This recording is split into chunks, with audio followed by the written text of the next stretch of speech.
সকলেই বলি আলহামদুলিল্লাহি রাব্বিল আলামিন। وقال الشاعر العلام خدا وحده كان هي نذير وهو على كل شيء قدير عيش عشرت के लिए इंसान ही आइश इशरत के लिए इंसान ही याद रख तू बंदा है मेहमान नहीं याद रख तू बंदा है मेहमान नहीं।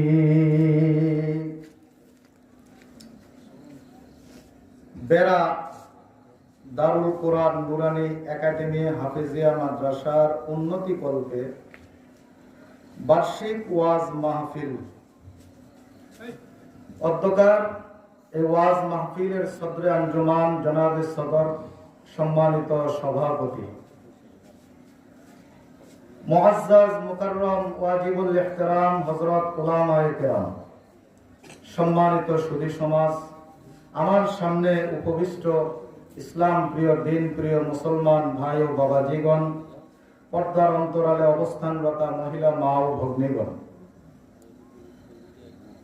এই শীতের রজনীতে কর্মব্যস্ততা সত্ত্বেও আমরা মাগরিবের পর থেকে উলামায়ে কেরামের জবান থেকে আলোচনা শোনার পর আবারও আলোচনা শোনার আগ্রহ নিয়ে এখানে আমরা বসেছি। এই কারণে আমার পক্ষ থেকে আমি আপনাদের সবাইকে জানাই শীত মৌসুমের হিমশীতল শুভেচ্ছা ও অভিনন্দন, এবং আবারও জানাই জান্নাতি সালাম। একটু মুসলমানের আওয়াজে সালামের জবাব দিবেন, আসসালামু আলাইকুম ওয়া রাহমাতুল্লাহ। প্রিয় হাজিরিন, আজকে এখানে আমরা যতগুলা মানুষ উপস্থিত হয়েছি, এই এলাকায় কি এই কয়টা মানুষই বসবাস করে না আরো মানুষ বসবাস করে? এতগুলা মানুষ বসবাস করে, কিন্তু আমরা সবাই এখনো আসতে পারি নাই।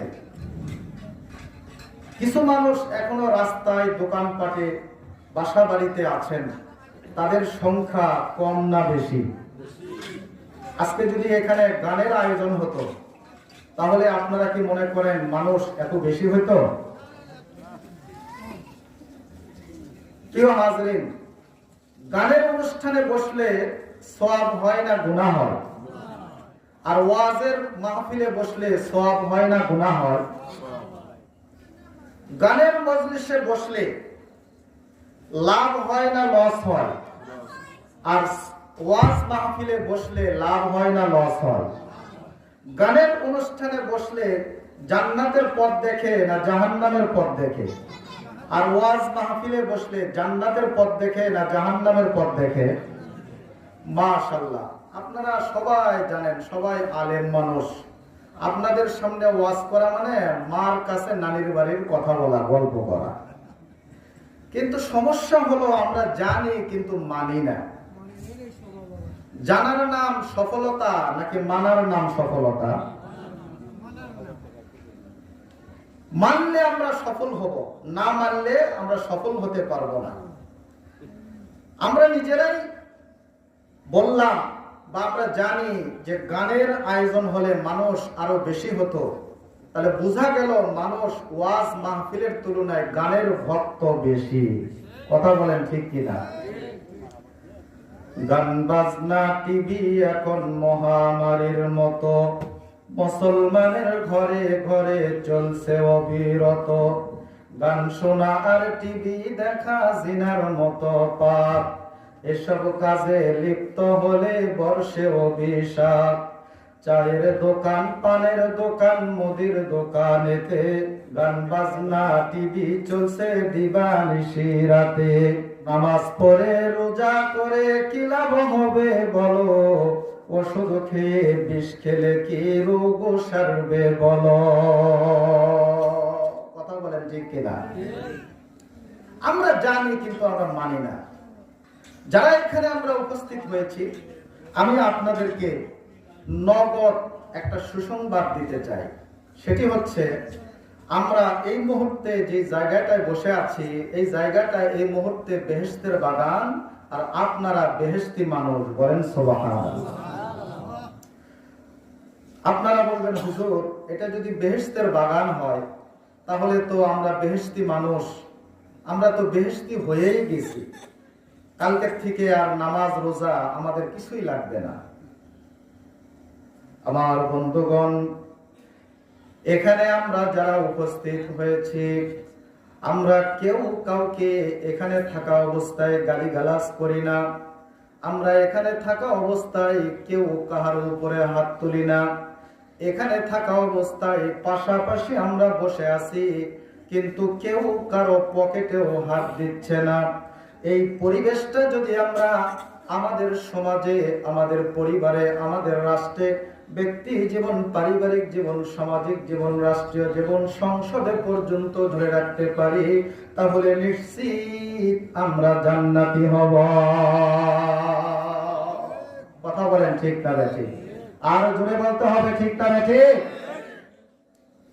আল্লাহর একজন ওয়ালি, তিনি বলেন, আল্লাহ পাক জান্নাতি মানুষদেরকে যখন জান্নাতে আল্লাহ প্রবেশ করাবেন, এই জান্নাতি মানুষদেরকে আল্লাহ কিন্তু আর জান্নাত থেকে বের করবেন না। কাজেই আমরা জান্নাতি পরিবেশের মধ্যে আমরা চলে এসেছি। আল্লাহ চান না আমাদেরকে জাহান্নামে দিতে। কিন্তু যে মানুষগুলা এখনো পর্যন্ত মাহফিলে আসতে পারলো না, আপনারা বলেন তো, এই মানুষগুলা কি জান্নাতের পরিবেশে এসেছে নাকি? তারা এখনো জান্নাতের পরিবেশে আসতে পারেনি। আপনারা কি মনে করেন এই লোকগুলার আসার দরকার আছে না নাই? এজন্য আমি তাদেরকে দাওয়াত দিচ্ছি, আপনারা বিলম্ব না করে তাড়াতাড়ি চলে আসুন। কারণ আল্লাহর রহমতের বারিধারার বর্ষণ শুরু হয়ে গেছে। আপনারা যত বিলম্ব করবেন ততই মাহরুম হবেন। কথা বলেন ঠিক না ঠিক? সম্মানিত ভাইরা, আমি আপনাদের সামনে আলোচনা করার নেক নিয়তে, নেক ইচ্ছায় কোরআনে হাকিমের 6 নম্বর পারা 8 নম্বর পৃষ্ঠা সূরা মায়েদা 12 নম্বর আয়াত তেলাওয়াত করেছি। রাসূল করিম সাল্লাল্লাহু আলাইহি ওয়াসাল্লামের হাদিস সমূহ হইতে একটি হাদিস পাঠ করেছি। আমি আমার আয়াত এবং হাদিসকে সামনে নিয়ে আমি আমার আলোচনা এগিয়ে নেওয়ার চেষ্টা করব ইনশাআল্লাহ। একটু মুসলমানের আওয়াজে বলি ইনশাআল্লাহ। আপনাদের দোয়া চাই, আল্লাহর তৌফিক চাই। আল্লাহ যেন আমাকে সহি কথাগুলি বলার, আপনাদেরকে ধৈর্যের সাথে, মনোযোগের সাথে শ্রবণ করে বক্তা শ্রোতা সবাইকে যেন সেই মোতাবেক আমল করার তৌফিক দান করেন। বলেন আমিন। আল্লাহর তৌফিক চেয়ে, আপনাদের দোয়ার প্রত্যাশী হয়ে আমি আমার আলোচনা এক্ষুনি শুরু করছি। সকলেই আরেকবার আমার সাথে কষ্ট করে পড়েন, আউযু বিল্লাহি মিনাশ শাইতানির রাজিম। বিসমিল্লাহির রাহমানির রাহিম। আশ্রয় চাইতেছি আল্লাহর, যেন শয়তান দূরে রয়।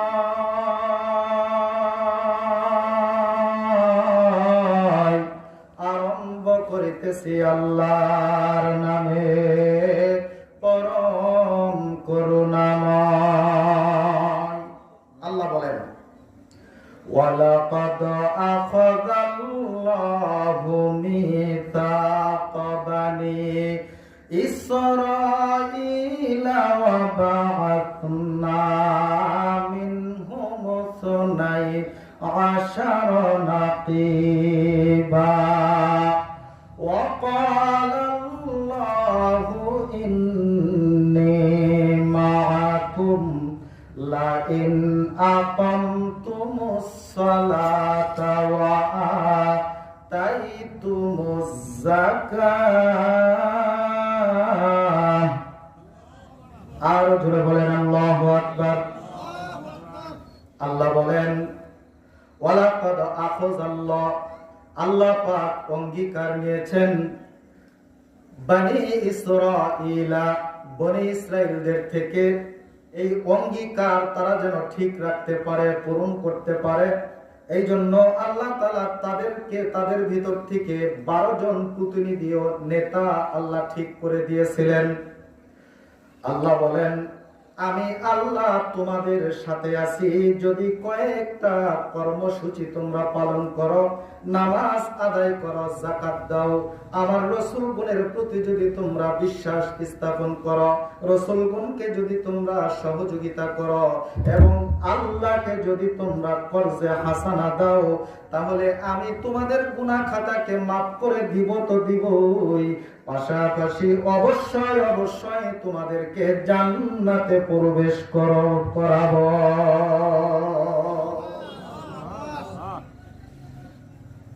আল্লাহ তাআলা বনি ইসরাঈলদের থেকে অঙ্গীকার নেওয়ার কথা এই আয়াতের ভিতরে আল্লাহ তাআলা ইরশাদ করেছেন। বনি ইসরাঈল কাদেরকে বলা হয়? বনি শব্দের অর্থ হলো সন্তান। ইসরাঈল এটা ইয়াকুব আলাইহিস সালাতু ওয়াস সালামের আরেক নাম।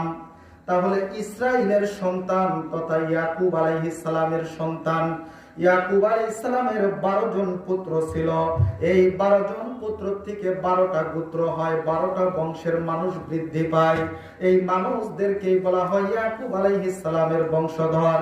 এই 12 গোত্রের 12 জন লিডার আল্লাহ তো নির্ধারণ করে দিয়েছিলেন, যাতে করে বনি ইসরাঈলের কাছে আল্লাহ যে অঙ্গীকার নিয়েছেন এই অঙ্গীকার যেন তারা পূরণ করতে পারে।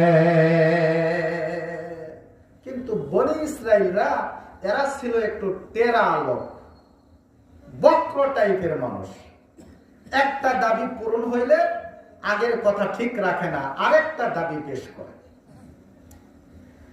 এরা বলে ক্বালু সামি'না ওয়া আসাইনা ওয়া উশরিবু ফি قلوبهم العجل بكفرهم قل بئس ما يأمركم به إيمانكم إن كنتم مؤمنين। বনি ইসরাঈলদেরকে যখন বলা হলো আল্লাহর আনুগত্য করো, রাসূলগণের আনুগত্য করো, আল্লাহর বিধান মতো জীবন যাপন করো, তারা বলল ক্বালু সামি'না, আমরা শুনলাম, ওয়া আসাইনা, কিন্তু মানলাম না। নাউজুবিল্লাহ কোন বলে আমরা শুনলাম কিন্তু মানলাম না। আরেক সময় তাদের দাবি মোতাবেক তারা বলেছিল মুসা আলাইহিস সালাতু ওয়াস সালাম আপনি আল্লাহর কাছে একটা সংবিধান নিয়ে আসেন, আমরা যাতে সেই সংবিধান মোতাবেক আমাদের জীবন পরিচালনা করতে পারি। হযরতে মুসা আলাইহিস সালাতু ওয়াস সালাম বললেন ঠিক আছে, আমি আল্লাহর কাছে দরখাস্ত করব, আল্লাহ যদি সংবিধান দেন তাহলে আমি সংবিধানের ব্যবস্থা আল্লাহর কাছ থেকে করে নিব। তাদের দাবি মোতাবেক মুসা আলাইহিস সালাম যখন আল্লাহর কাছে দরখাস্ত করলেন, আল্লাহ বললেন মুসা ওই এলাকায় থাকে সংবিধান তোমাকে দিব না, তুর পাহাড়ে আসো, এখানে তুমি 30 দিন থাকো। পর্যায়ক্রমে 40 দিন সেখানে থাকতে হয়েছে। আল্লাহ পাক তুর পাহাড়ে মুসা আলাইহিস সালাতু ওয়াস সালামের উপরে কিতাব নাযিল করলেন। হযরত মুসা আলাইহিস সালাম কিতাব নিয়ে যখন তার স্বজাতির কাছে, উম্মতের কাছে আসলেন, তাদেরকে বললেন এই যে আল্লাহ তাআলা সংবিধান দিয়েছেন, সংবিধান মোতাবেক জীবন যাপন করো। এবার তারা বলেন না না, ক্বালু লান নু'মিনা লাকা হাত্তা নারাল্লাহা জাহরাতান ফাআখাযাতুকুমুস সা'iকাতু ওয়া আনতুম তানজুরুন। 1 নম্বর পারা 7 নম্বর পৃষ্ঠা সূরা বাকারার ভিতরে আল্লাহ পাক ইরশাদ করেছেন, বনি ইসরাঈলরা বলে না না না, এই কিতাব যে আল্লাহ দিয়েছেন, তুমি যে আল্লাহর থেকে নিয়ে আসছো, তোমার কথা আমরা বিশ্বাস করব না। আগের কথা ভুলে গেল। এখন তাদের 2 নাম্বারের দাবি, আমরা যতক্ষণ পর্যন্ত সরাসরি আল্লাহকে না দেখব ততক্ষণ পর্যন্ত তোমার উপরে কখনো আমরা ঈমান আনব না। বলেন নাউযুবিল্লাহ। এরা ছিল বক্র জাতি, আল্লাহকে সরাসরি দেখতে চায়। আপনারা কি মনে করেন আল্লাহকে কি এই জগতে সরাসরি দেখা সম্ভব? আর একটু জোরে বলেন, সম্ভব? আল্লাহ তাআলা 7 নম্বর পারা 20 নম্বর পৃষ্ঠা সূরা আনআমের ভিতরে আল্লাহ পাক ইরশাদ করেছেন, লা তুদরিকুহুল আবসার ওয়া হুয়া ইউদরিকুল আবসার।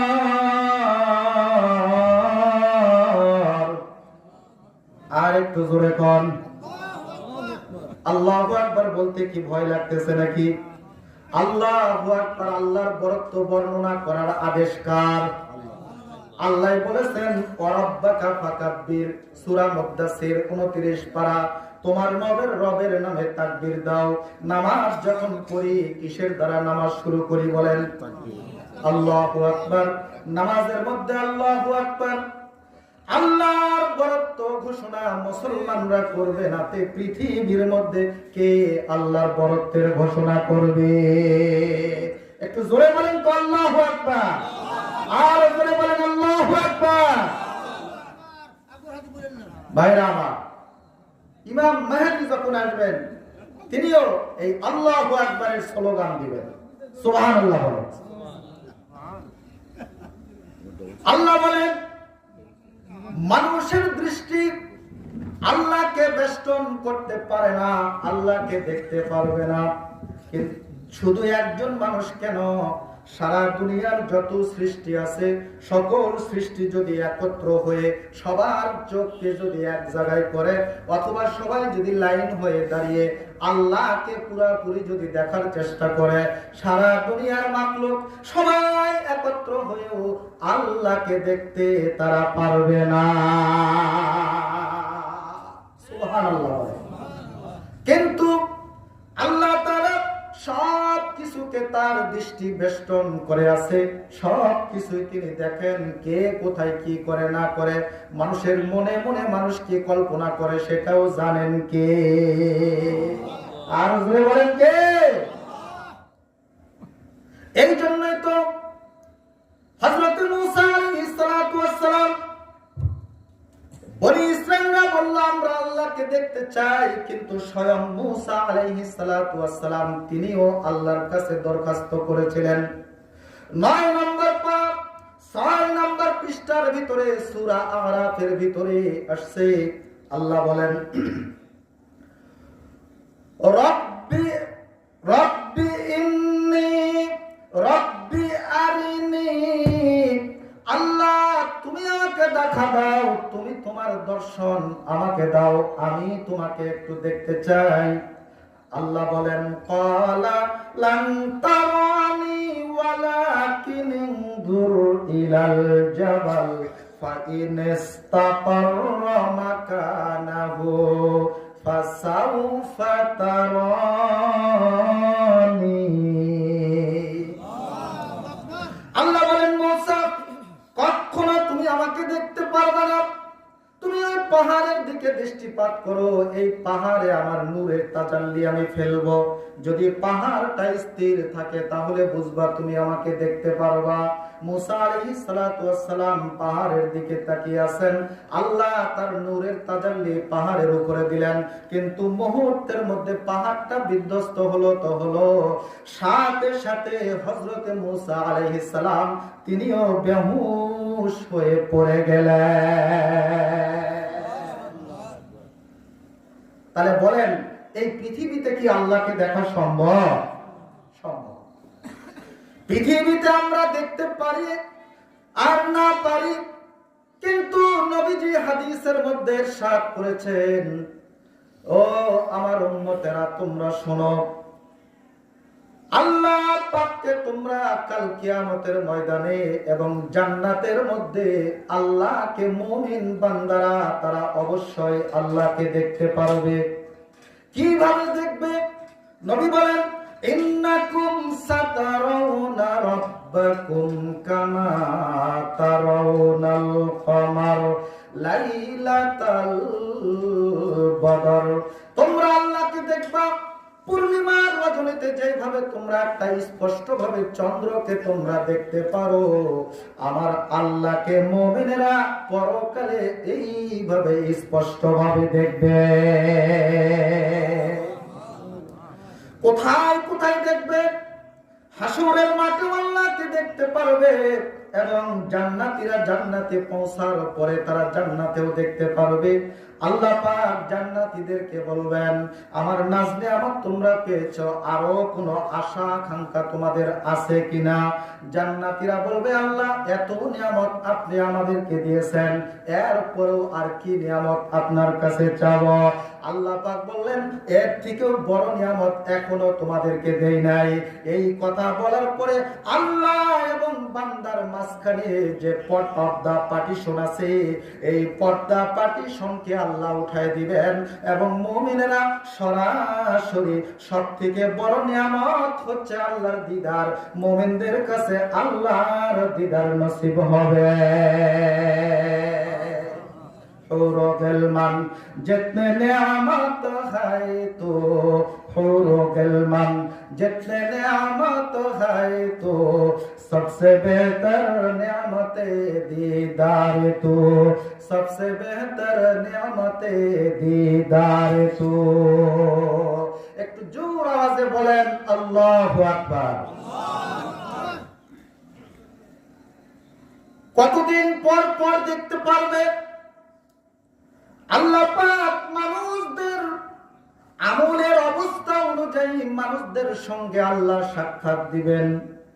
কেউ বা দেখবে সকাল সন্ধ্যা দুই বেলায় দেখবে যারা বিশেষ মুমিন, আবার কেউ বা মাঝে মাঝে আল্লাহকে দেখতে পারবে। যারা কখনো দেখতে পারে নাই, আল্লাহ তাআলা নিজে সভাপতি হয়ে জান্নাতের মধ্যে একটা সম্মেলনের আয়োজন করবেন। ওই সম্মেলনে সব মুমিনেরা আল্লাহকে দেখতে পারবে।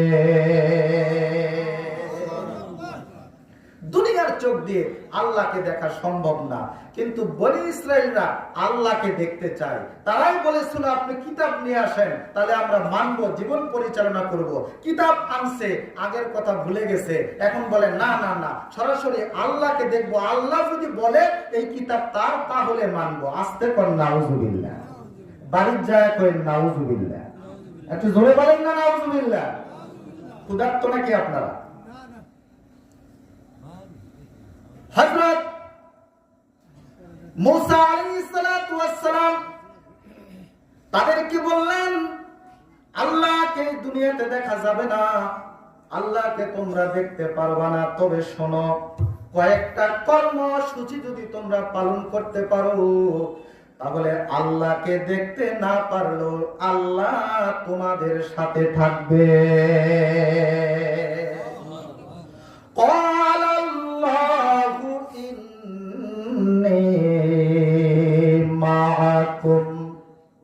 আল্লাহ বলেন, তোমরা যদি কয়েকটা কর্মসূচি পালন করতে পারো, আমাকে যদিও তোমরা দেখতে পারবা না, কিন্তু আমি আল্লাহ তোমাদের সাথে থাকব। অর্থাৎ স্বয়ং আল্লাহ সশরীরে আমাদের সাথে থাকবেন না, আল্লাহর মদদ, আল্লাহর সাহায্য, আল্লাহর কুদরতি ক্ষমতা, এটা যারা কর্মসূচিগুলো যারা পালন করবে, আল্লাহর মদদ, আল্লাহর সাহায্য ওই ব্যক্তিদের সাথে থাকবে। আর একটু জোরে কর। আমরা অনেক সময় স্লোগান দেই, মানুষ স্লোগান দেয় যে নেতা আপনি এগিয়ে চলেন, আমরা আছি আপনার সাথে। তখন ঠিক কিনা? স্লোগান দিচ্ছে আপনার এই বেড়া থেকে, নেতা আছে ঢাকায়, কিন্তু এখান থেকে কি বলছে? নেতা তুমি এগিয়ে চলো, আমরা আছি তোমার সাথে। উনি তো আছে বেড়ায়, উনি নেতা আছে ঢাকায়। তার মানে কি? নেতার প্রতি সমর্থন সহযোগিতা যা লাগে আমরা সব আপনার জন্য দিতে আমরা প্রস্তুত আছি। এজন্য বলছে নেতা তুমি এগিয়ে চলো, আমরা আছি তোমার সাথে। অনেক সময় আমরা এই কথাও বলে থাকি যে অমুক নেতা যেখানে আমরা আছি সেখানে, কিন্তু আল্লাহ তার বিপরীত বলছেন। আল্লাহ বলছেন, বান্দা আমি যেখানে তোমরা সেখানে তা নয়, আল্লাহ যেখানে আমরা সেখানে তা নয়, বরং কর্মসূচিগুলো যদি পালন করো তাহলে তোমরা যেখানে আমি মাওলা তোমাদের সাথে। আরেকটু করে করো।